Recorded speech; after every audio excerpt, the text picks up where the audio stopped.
So before we begin this important ceremony, and there's no ceremony that can be much more important than this, let me provide a brief update on Operation Epic Fury.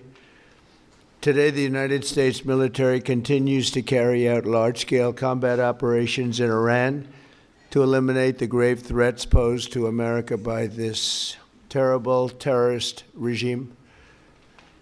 Following our obliteration of Iran's nuclear program in Operation Midnight Hammer a short while ago, we warned Iran not to make any attempt to rebuild at a different location because they were unable to use the ones that we so powerfully blew up.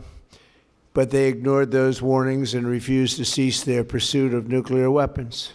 In addition, the regime's conventional ballistic missile program was growing rapidly and dramatically, and this posed a very clear, colossal threat to America and our forces stationed overseas.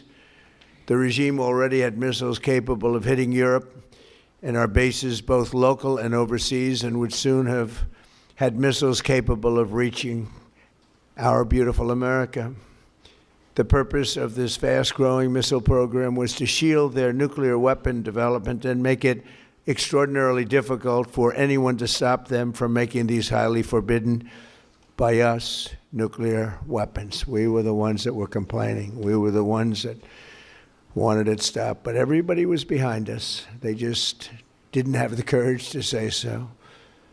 An Iranian regime armed with long-range missiles and nuclear weapons would be an intolerable threat to the Middle East, but also to the American people.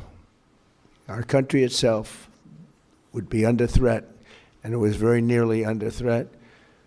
I was very proud to have knocked out the Iran nuclear deal by President Barack Hussein Obama. That was a horrible, horrible, dangerous document. They would have had nuclear weapons 3 years ago, and they would have used them. But I'll not let that happen.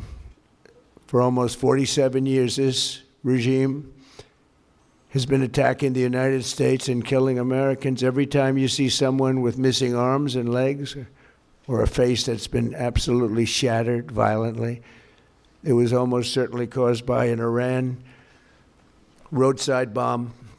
They were put there by General Soleimani, who was the father of the roadside bomb. Very proudly, he thought, but I terminated him in my first term. This was our last best chance to strike what we're doing right now and eliminate the intolerable threats posed by this sick and sinister regime. And they are indeed sick and sinister. Our objectives are clear. First, we're destroying Iran's missile capabilities, and you see that happening on an hourly basis, and their capacity to produce brand new ones, and pretty good ones they make.